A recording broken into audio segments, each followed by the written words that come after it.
G'day and welcome to the Ball Boys Fantasy Basketball Podcast. Today I've got a couple of legends on the show with me today to recap the industry pickup auction draft results, and we're going to get stuck straight into it. Let's go! Jordan open. Chicago with the lead. Bryant to Shaq. Not a game. We talking about practice. LeBron James with no regard for human life. Anything's possible. Back out to Allen. His three-pointer. Bang! Curry for three. Wow! Unbelievable. Making it rain in New York. We the North are now we the champions. Not the destination, it's the journey. Mamba out. G'day and welcome again to the Ball Boys Fantasy Basketball Podcast. I'm your host, Mitch Casey, and you can find me on Twitter at Ball Boys Fantasy. And like I said off the top of the show, guys, we have a couple of legends of the fantasy basketball community and two analysts competing in the industry pickup league that is the auction draft division, one of whom was in the league last year, one of whom is joining the league for the first time this season. We've got Kingy and Karan joining the show. Let's bring them onto screen now. G'day, fellas. How are we both doing? Kingy, welcome back to the industry pickup for this year. Yeah, looking forward to it. I thought it was a good league last year, first time around, so I thought it was competitive. Obviously, you made the final. I did not. I did make the playoffs, so that was something. But no, looking forward to it. And the auction was a lot of fun yesterday, as I'm sure we'll all attest to. And anyone that's listened to your breakdown of your team and Josh Lloyd did a full show, 2.5 hour show, which I've listened to in 3 parts because I'm not in the car for 2.5 hours to listen to it. 1.5x that. Yeah, but he covered it all, and yeah, we're going to go through our teams tonight, so it should be fun. Yeah, and Karan, you're joining the industry pickup league for the first time. I mean, it's only the second year this thing's running, and obviously last year we just had the one league, but what are your, after sitting on the sidelines last year, what are your thoughts? Have you scouted our weaknesses and how to exploit us from last year? What are your thoughts coming into the league, man? Wait, all of that just goes out the window when you enter an auction, right? In a snake, you can sort of see these are the kind of guys that people want in these rounds, but in an auction, anything is possible. So that's part of why when Rickleen and B-Dub and Josh set it up, like when they reached out, I was like, I want to do the auction because it's the whole element of like the dynamic nature of it that I was interested in. Yeah, 100%. And that was the same for me. And I think you're the same as well, Kar. Actually, I don't know if any of us are super experienced in auction drafts. Yeah. I've done a couple mocks here and there. Last year I did. I think we were all in the same auction league together. That was my first one. Which I mentioned before, it threw me for a little bit because I think it started as a 12-man league, and then 5 minutes before the draft, 2 other people joined in, and my prices and values kind of thrown out the window. So my experience in that league wasn't as good as I would have liked it to be, or I didn't fare as well as I would have liked to. But walking away from this draft, I felt a little bit better. I feel like I executed my plan a little bit, and we'll start with that. And the reason I want to talk to both of you guys specifically on the show is from what I could tell, you guys entered the draft with a plan, I guess, a sort of a strategy, but came at it from a different point of view. So I'll start with you, Kingy. What was sort of your plan or your strategy heading into the draft? How much did you sort of, I guess, plan pre-draft, or were you sort of letting things kind of fall as they may? Like, what was sort of your strategy going into it before we hit the start time? I had a pretty clear strategy, and people know that I don't mind a punt. So I came in with a punt strategy, and unlike a snake draft, I do think it is pretty easy to come into an auction with a strategy in mind, because you can have a list of targets and they're your targets. They're not falling to you or anything like in a snake draft. You can just go, I really want this guy, rather than, hey, I'm at pick 8, so I know I'm not going to be able to get these players. So no, I came in with a strategy. It was a strategy I've used in a few leagues this year already. So all I had was a list, a handwritten list of players. I think I had about maybe 25 players on my list, and they were just players that I knew were a good fit for my build. So I had them in order of priority. These are the guys I want, and as I got them, I just circled them, and if I missed them, I crossed them out. So I knew what I was doing, and I probably overpaid for a couple of guys. But that's something you can do when you punt, because as you would know, and I actually think we ended up both punting points. You can target guys and pay a couple extra bucks because everyone's chasing the guys that are getting you 20 points and 22 points, and I couldn't care less about them. So someone like and again, I listened to Josh, and I know that he talked about putting Zach Eady out as bait, and I took that bait for a number of just took it straight away. I did take it, and he was very happy with himself for doing that, and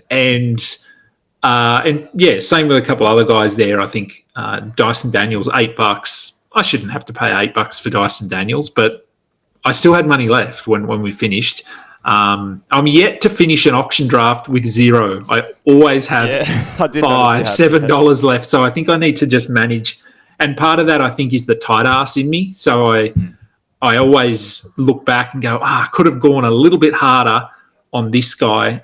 One of those guys is Jalen Suggs, who you got on your team. And I think we were going back and forth, and I ended up just going, no, you can have him. And I probably should have gone, hey, I'll go an extra $2 or $3 and just get him. But I remember that particular player, you had $1 extra max bid than me, and I was nervous about that because I was like, I need the steals because it'll be the difference maker, I think, between you and I, maybe the turnovers, and a few other teams in the league.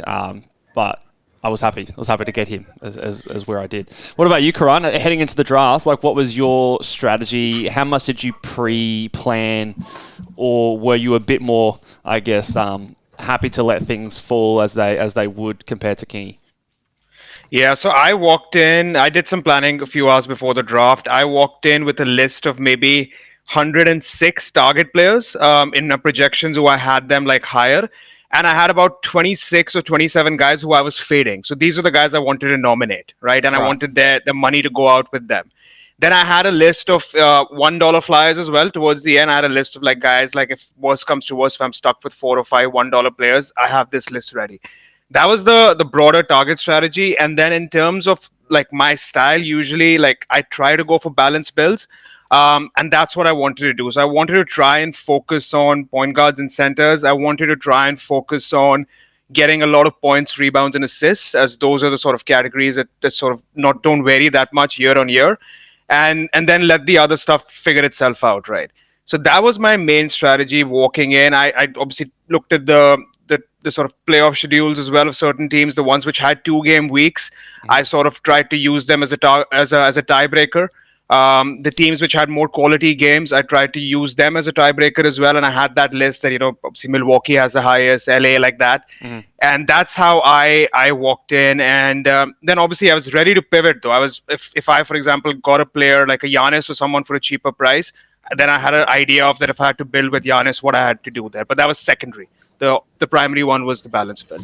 Yeah, and I think that's interesting because obviously those who haven't seen the list, and I'll bring the teams up soon. Kingy had a very different, like, he obviously went balanced. Kingy went with the 4-category punt where he punted, what was it, threes, free throw percentage, points, and assists. Am I right? Yep. So just punting all guard stats, bar steals. So you obviously went into the draft with a very different strategy, but obviously the planning went, and I think if I remove all of my custom projections, if I go, which is probably obviously biased towards myself, if I go off Josh Lloyd's, I guess, which is on Basketball Monster, the projections, like with that build, Kingy, you still end up pretty high up in the projected standings, and Karan, you're fairly competitive in the middle of the pack there as well, and a lot of the differences are very, very marginal. So. Just to boil down to, I think both strategies can win. I don't think there's one way that's like proven this is the better way to go about it. I tend to lean a little bit more on your side, Kingy, where going into the draft I had a strategy in mind. I did want to still be flexible though. So like different to you where you've gone, I'm going to punt 4 categories. I was going, okay, I'm going to punt maybe 1 or 2. But for example, I think I got Steph Curry at 36, and at that time, all I had was Chet and Steph. There was a part of me that thought, okay, could I pivot to a different build here? And so I did leave myself open to that. And so I don't know what you guys... I'll throw it open to both you guys. How do you guys come up with your valuations? Are you using something like a Basketball Monster? Do you use sort of average prices from something like a Yahoo or something like that? Karan, how do you come up with your prices? And obviously, how do you then adjust that to the league settings and the range and things like that you're looking for? Yeah, so for this, I had my custom projections, and then when you input your custom projections into Monster, then it sort of gives you out a dollar value there. But for me, then after that, I had a bit of a difference. I wanted to have more $1 players, so I increased that setting because it's a games cap league, right? Like if it's a games cap league, you're likely not going to be using your bench most times, right? So that's one part I did adjust, and then I also. In draft, I was adjusting prices as well because you need to see the early picks. Like, for example, Wemby and Jokic in this draft went a little lower than what their Yahoo average or ESPN average would be. So then you adjust your price accordingly, right? If they went for 80, 85, I would adjust my price accordingly because then there's a lot of value in the mid rounds.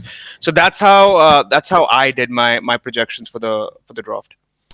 Yeah, I did something similar, and I think as well when you. And for example, when we'll get into this, so obviously the league is a games cap league, and those who followed the industry pick up last year, it's the same sort of setup we did there. You have 4 games played per week per position. So it's 40 games, but it also is limited to per position as well. So I think that's a key distinction to make. So like you, Karan, I went into the draft thinking, okay, well, I want to have 10 really good players. Going with the balance in terms of like dollar amount. I don't want to have like your $70, $80 Jokic and then, have several $1 players in my starting 10. But I also didn't want to go out, and I noticed some people in the draft went fully balanced throughout their entire roster and sort of, because it feels like you're kind of wasting a bit of that money on your bench when you're not going to use them every week. However, in my draft, and I think I said this in the previous podcast, when I drafted someone like a Paul George, well, that made me think, okay, well, he's definitely not going to be, more than likely not going to be at the start of the season. And there's going to be times throughout the season where they've already said he's going to be resting some back-to-backs. So instead of me thinking coming into the draft I had 4, I kind of shifted that to be 3 because I still wanted at least one solid guy off my bench to cover off that player who I expect to be resting back-to-backs at times. So all doing that during the draft as well and changing projections and prices, which... if I was recording the podcast live, would have been very difficult to do as well. But thankfully, maybe not thankfully, because it's still 5 o'clock in the morning, I didn't have to do. What about you, King? How did you go about your like projected prices and how did you come up with the sort of the range that you were going to get players at? I don't really plug any projections into Basketball Monster or anything. I guess having done so many mocks, you get an idea of. Obviously, majority of mocks that we do are snake drafts, so you do get an idea of player value in terms of top 60, top 70, where are they going, ADP. We did a few. I think I did 3. Well, I wasn't in them, but I hosted 3 auction mocks. So, and the reason that I didn't was because I really wanted to have a look at what the prices were, rather than focusing on my team and what's my build and that sort of thing. I just wanted to watch the whole thing and get some data. So. I had an idea in my head of prices. Anthony Davis was a guy that I wanted, and I know that he's going to be I expected him to be a $60 player, and I think I got him for 52 from memory, something like that. So I was happy with that. So straight away I was ahead of the game. I thought I had sort of $5 to $10 to play with. I heard, and Josh obviously talked a lot about similar to what you've talked about there with, because this is a games cap league, you don't necessarily need to worry about your bench. Treat it almost like a roto league where you can just stash someone who's going to be good for a period of time or later in the season or something like that. But for me, with my build, and you did allude to this as well, when you punt 4 categories, I have no wiggle room. I have to win my 5 categories because there is almost no way I'm winning points, threes, assists, or free throws. And if I look at the projections, it projects me as winning 5-4.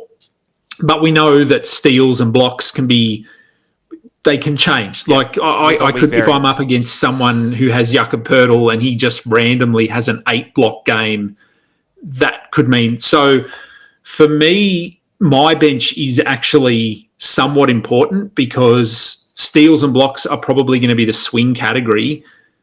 And so I need guys on my bench that I might have to go, well, the team I'm against this week, like you, if I'm against you, I'm probably going to have to play my steals guys over my blocks guys. So I want guys on my bench that are going to play and give me production in that category. So that was my thinking, is that I actually do need some. I'm probably going to utilize my bench a little more than some other teams, and I can chop and change there. So yeah, but I mean it doesn't always pan out, and we'll see. I mean, yeah.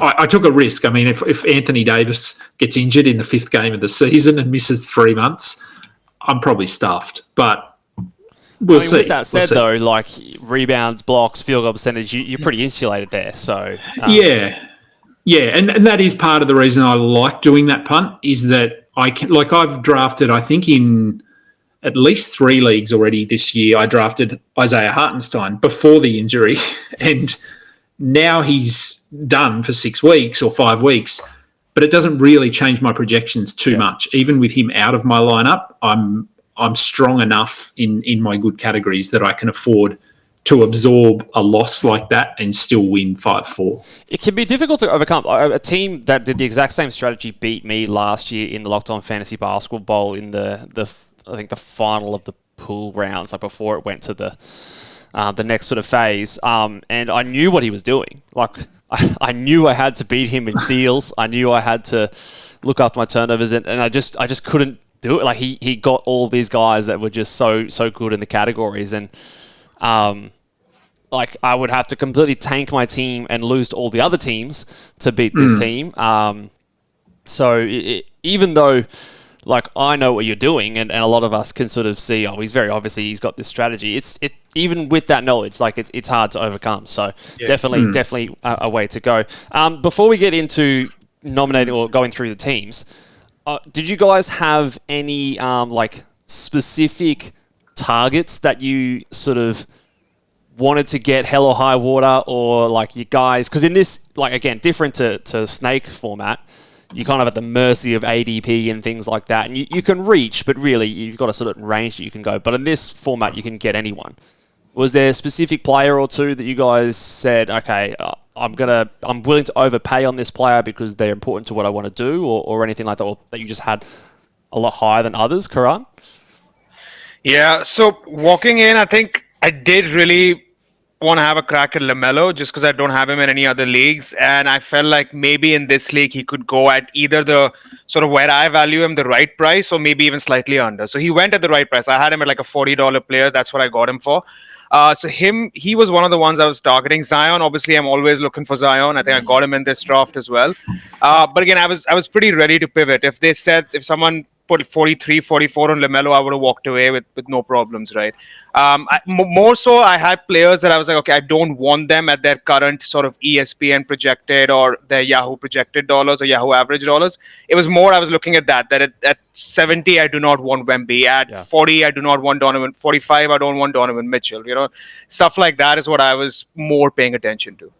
What about you, Kingy? Yeah, I mean, I've got a style, and I mean, Josh tried to predict it a few times, and he threw players out. He goes, Kingy's going to be in on this guy, and he was right a lot of the time.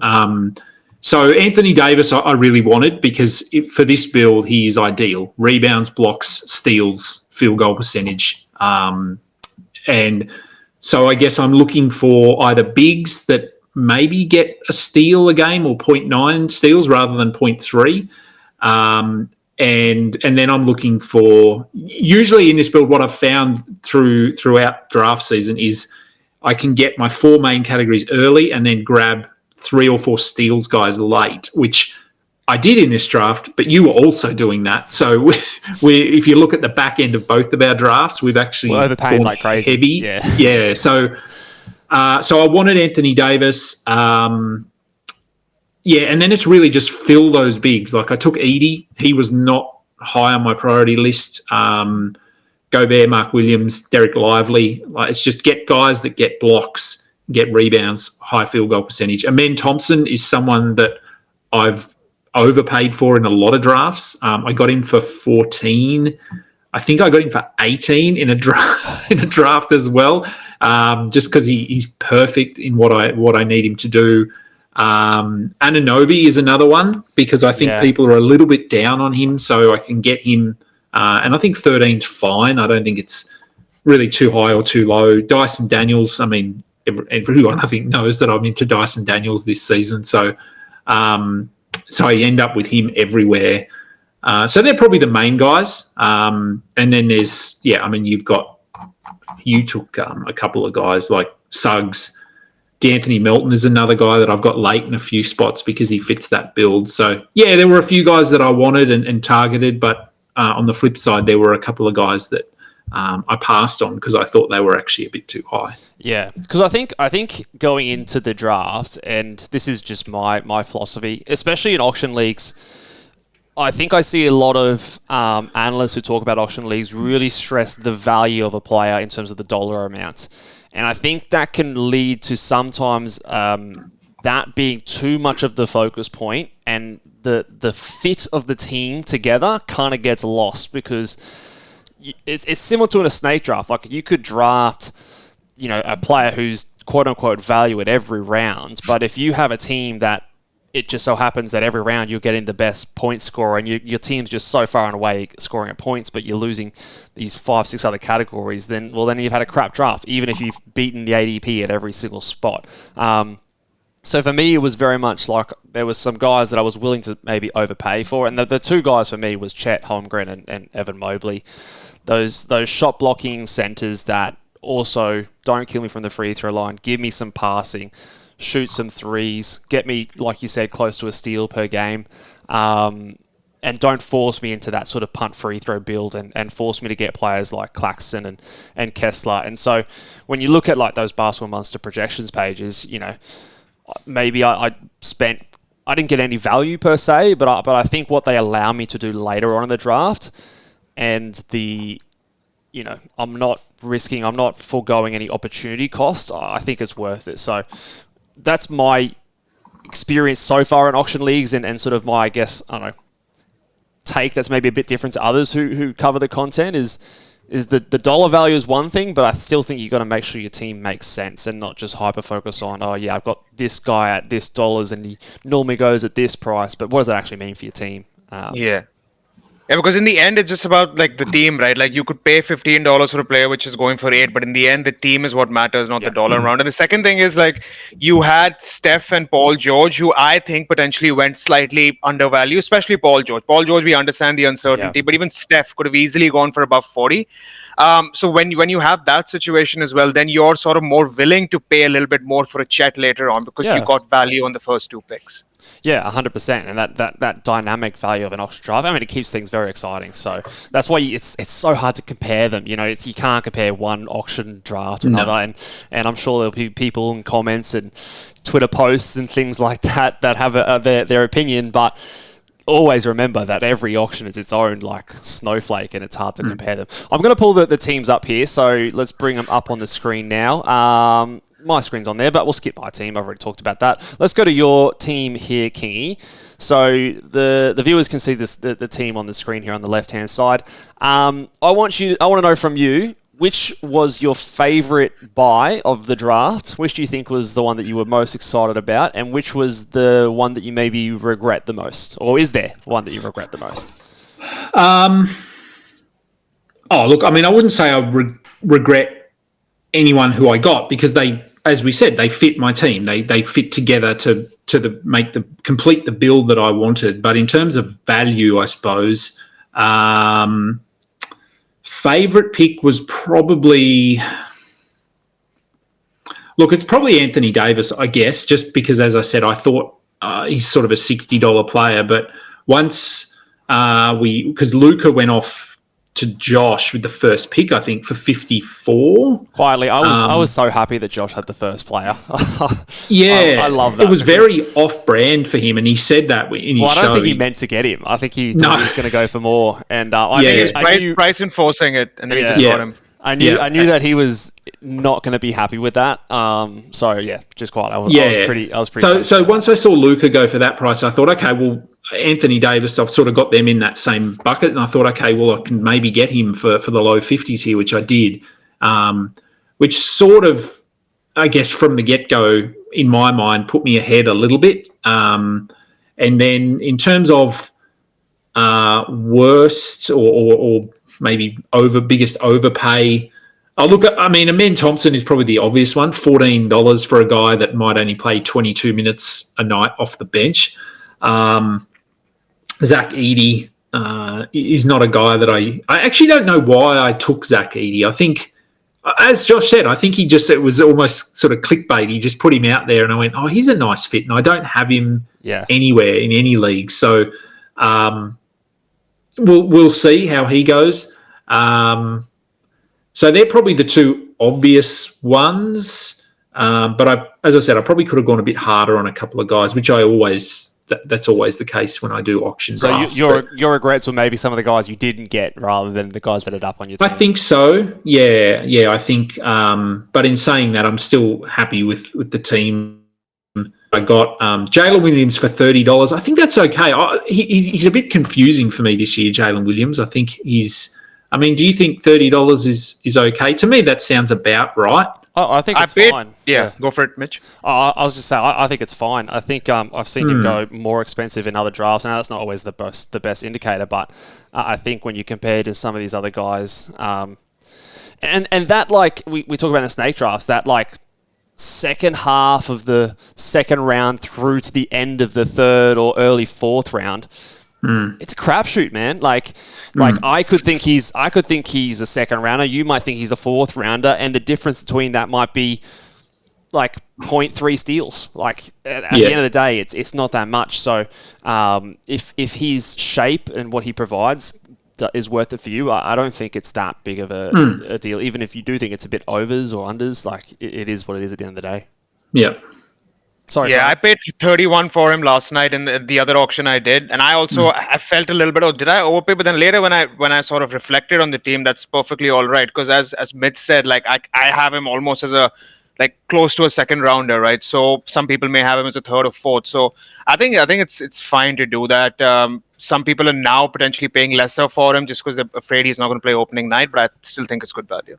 Yeah, and if I'm just looking at the teams here, and if I look across at other guys that went for around 30, Damian Lillard went for 30, Lauri Markkanen went for 29, LeBron James for 30, Bam Adebayo for 27. So there's a few guys, sort of Şengün. I've probably got Williams in that discussion. You could make a case for having him 23rd, or you could make a case for having him 35th. As you said, from that middle of the second round through to the end of the third round, you shuffle them around. It depends what stats you need. Yeah, for sure. Let's bring Karan's team here on the screen. We'll shift our faces over to the other side because Karan's on the right-hand side. Give me a couple of your favourite picks and then your least favourite picks from the draft. Yeah, so I think you alluded to this earlier as well, that I also wanted to get a few top-end-ish players. I did not want to completely build out a team with $20, $25 players, just given the nature of games cap. You need to have a little bit more top talent concentrated. So I feel for me, then Cat was my favorite pick, because I feel at 36, yeah, it may be like at his value right now, but he has a chance of returning that first round value. Just given that he's done it before, and just given the way they've used him in preseason at the moment, what I've seen. The risk with him is that their rotation at the moment is like 5.5 players. So literally, like if Thibodeau plays them 37, 38, 40 minutes, you have a chance of injury, you have a chance of a lot of things, right? So that's maybe the risk, but I do like him as a guy who can enter that first round discussion at that price. The one I would say I sort of did not, after reflecting, did not enjoy the most was Cam Thomas at 12. Just the price is fine. Like if you look at his average price, it's around there. It's fine. But it's more that I have Aiton as well on that team, and he's Portland. And then obviously with Klingon there and with Robert Williams, what's going to happen in March? And then having Cam Thomas as well was a little scary for me. But I did want his points. I did want his free throws. So I got him there. I was happy with Levert as well towards the end as a $1 player, just because I chanced upon the news of Max Strus being out. That was very sneaky because I had no idea about that news at all while we were drafting, and slipped right through me. I was not bidding for a while. I was just sat there, so I went on Twitter and I saw. I'm like, okay, let me now bid for him.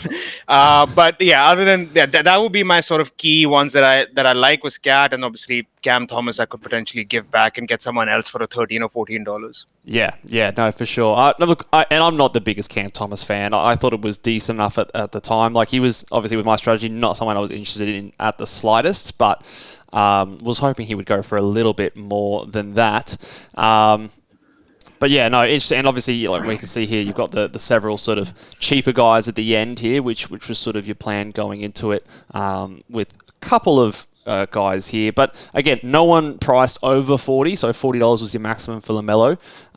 Kind of a similar price makeup as my team, with a couple of 30s guys in there and a lot of sort of guys in the teens and a couple of 20s in there as well. So obviously, I think it was a decent spread of value because it matches mine very similarly. Any other teams out there that you guys think did exceptionally well, or think might do well in this competition, and that you're worried to go up against? Anyone you wanted to give a little extra shout out to? Well, I mean, you're good at steals, so like that I think we're gonna probably, I think it'll probably come down to that one category for us, as it will for me with probably a few teams. I don't know. I mean, it's in a league like this with 12 guys that know what they're doing and all have a strategy, and that is what I really love about auction drafts is the fact that everyone can have their own strategy. And in a snake league, it's really either you punt or you don't. That's sort of it. Whereas in this one, it's about, like in a snake draft, you can't say, look, I'm just not going to pick in the first 2 rounds and then give me 3 picks in the 4th round. But you can. In an auction draft, you can just ignore the first 15 players. And it's... We did an auction yesterday afternoon. I did it with my mates, and the guy who won my league last year, he ended up with Wemby, Jokic, and Halliburton. So he went hard, really hard, and he's like, there's absolutely no way you could do that in a snake draft. End up with 3 top 5, top 7 players. So. I mean, projections are one thing, as we know, and everyone has their own projections. But I just think it's going to be a close league. And there's actually a few guys in here that I've never been in a league with. Yep.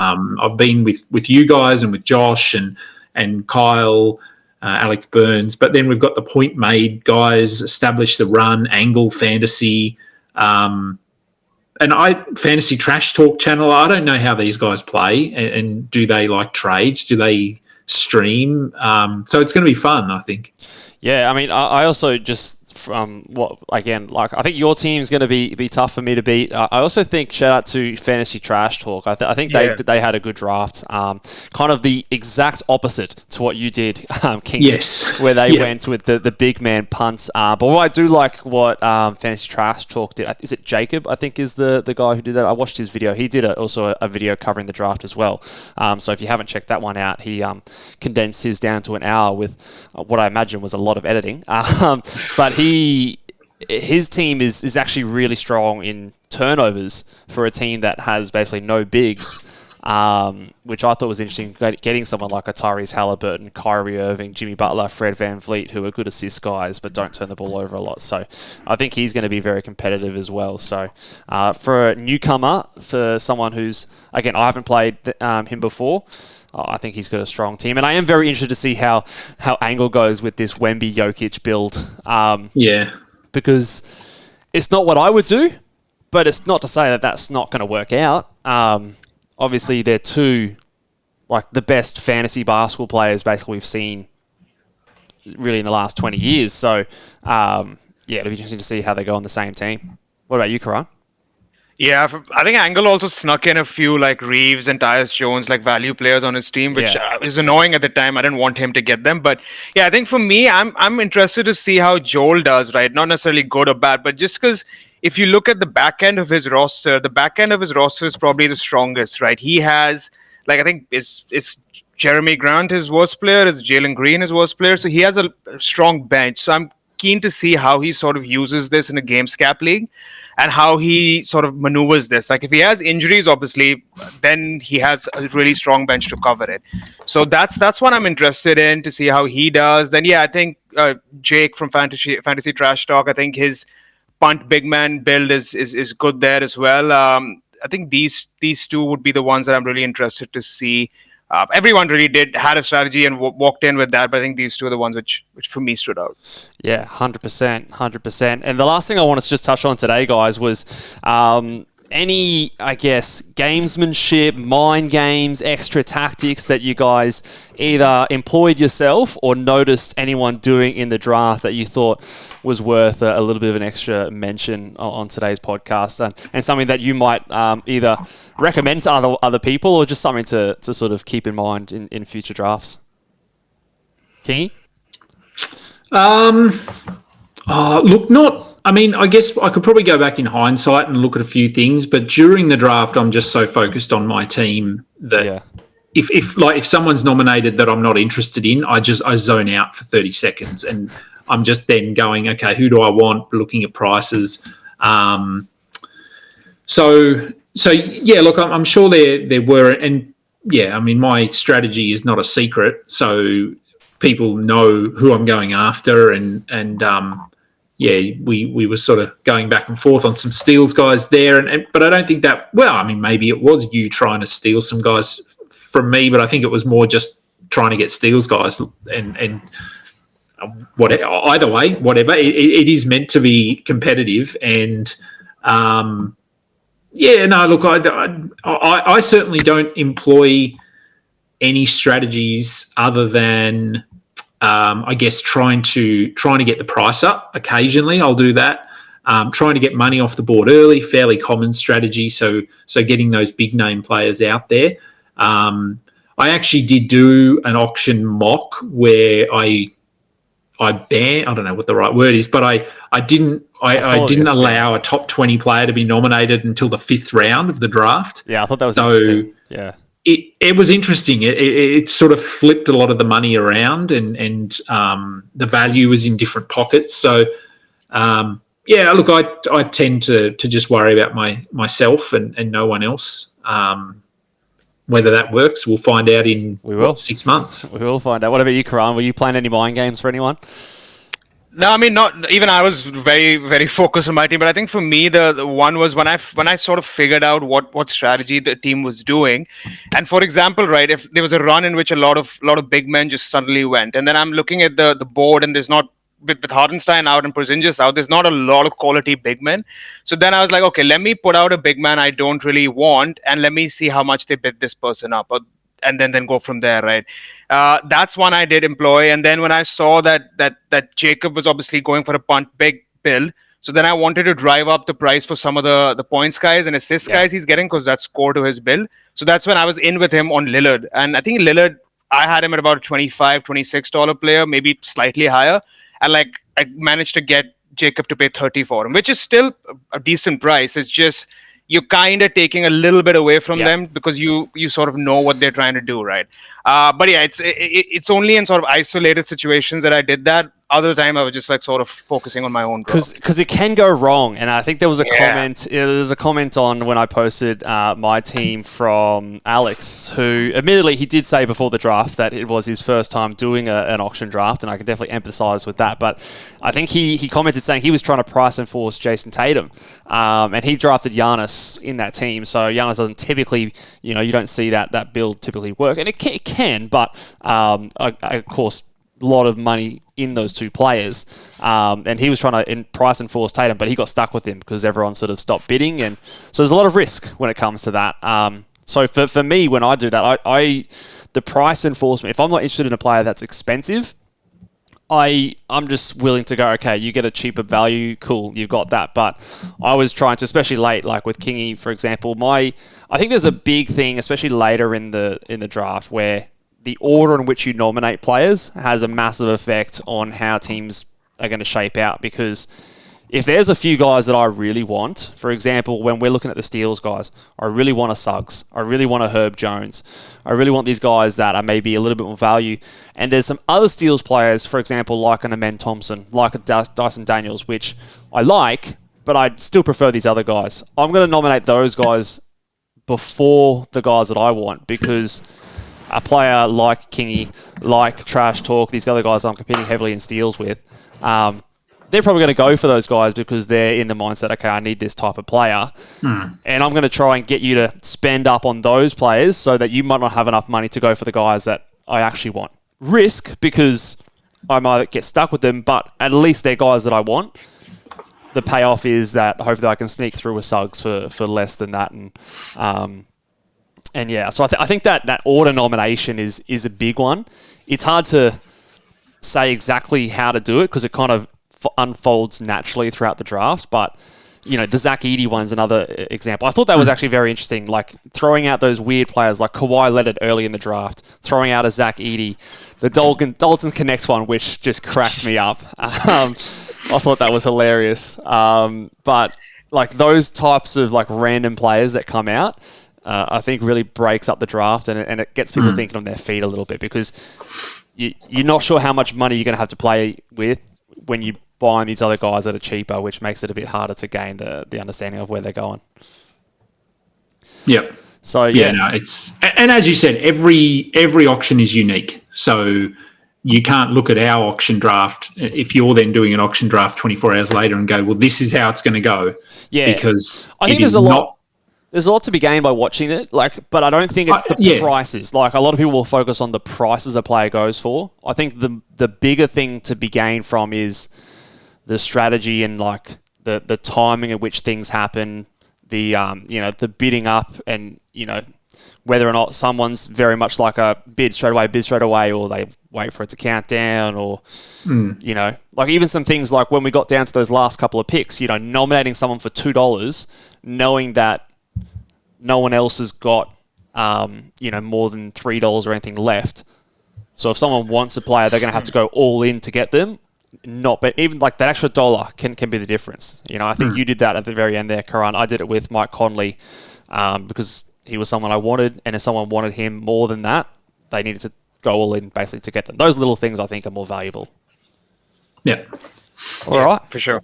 We might close it out there, guys. Any closing remarks or messages to the rest of the league on the podcast? Any threats you want to send out to the league mates there, Karan? I wish everyone a good year, and we go from there. That's it, mate. That's it. What about you, Kingy? Last remarks?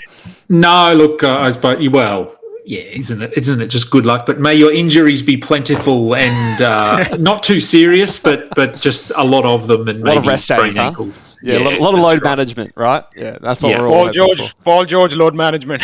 Yeah. Hey. I had him, look, stupidly I drafted him well before the news came out, and I'm still drafting him now. So he's apparently my guy this year. But no, thank you very much, guys, for tuning in. If you did like the video and like all the industry pickup content, hit this big thumbs up on this video. I will be covering it throughout the year. Maybe not a video every single week, but I'll definitely be touching base on it throughout the year, especially on social media. So head on over and check that one out. You can check out and follow this league at industrypickup.com if you guys want to have a look at all of our transactions and things like that. Actually, sorry, before we go, I know you guys have made some waiver wire moves. What have you guys done so far? Kingy, I saw you made some moves. I did. Hang on. Let me... Or Karan, did you have yours ready? Yeah, I got some Dick in. Oh, yes. Got to get them Dick in. Yeah. And then picked up Grady Dick as well. No, I mean, I got him and I got Kelly Oubre as well, just because I have Shaden Sharp on the IL. You splashed big for Oubre from memory. Yeah. I think I wanted to do I think I did like 70, $80 for him, which maybe in hindsight a lot, but because I was really desperate for some points, man, because Shaden Sharp's out for a while now. So I was like, I can't afford to not get him right now because there's no other big point scorer out there. And I think some of the last guys, Norman Powell, Cam Johnson, etc., who I did want as my $1-2 players, like they went. Yeah. So that's why I got Oubre and I got Dick just to see if I can get some scoring from them and then move around my IL spots. So that's what I've done so far. Karan hoping for some explosions from Dick. Kingy, what about your moves? You picked up Tari Eason, it looks like here. Yeah, so I took Asar Thompson with my last pick, I think it was, and with a view to moving him straight to IR because we don't know if and when he's coming back. So my plan was always to not drop him, but move him out of my active lineup and grab someone. And I just think Tari Eason, for me, has the most upside. And look, if he plays 20 minutes a night and doesn't do much, then I'll just drop him and grab someone else. Yeah. But that's it at the moment. But as you said, there have been a few moves, and Josh, I'm assuming, has dropped Dalton Connect. I haven't looked at his roster. He plays first game, so he does actually. Yeah, well, he's made 2 moves, so maybe he's just moved a couple of guys to IR. I don't know what he's done. But Josh has picked up Matas Buzelis and Trey Mann as well. Stash guys there, I think. I've gone the streaming route. I've grabbed Miles McBride and Sam Hauser, just literally for the week 1, that first day. Streaming already, mate. Day one. Well, this is one of the only weeks we can bloody do it because the games cap. We're not going to hit 40 games this week, or at least if you don't stream, you won't, because obviously there's one fewer game in the week, and the first game there's only 2 games. So, and I think the third day there's only like 3 games as well. So very low volume schedule. So that's kind of my strategy there. But I like McBride as well. Yeah. I like McBride. He may play like 30 minutes. Yeah, I mean, just because there's no one there. No, there's no one there. No, I'm just moving Jalen Williams into my IR spot, and let's have a look at who's on the waiver wire. Who's playing on opening night? That's it. You got to grab someone. Probably no one now. Everyone's picked stream them in already. Just get old mate. Who can you get? Luke Cornett. Pritchard is there. Luke Cornett, you can grab Luke Cornett. Horford will rest, and Cornett will play and get me 4 blocks.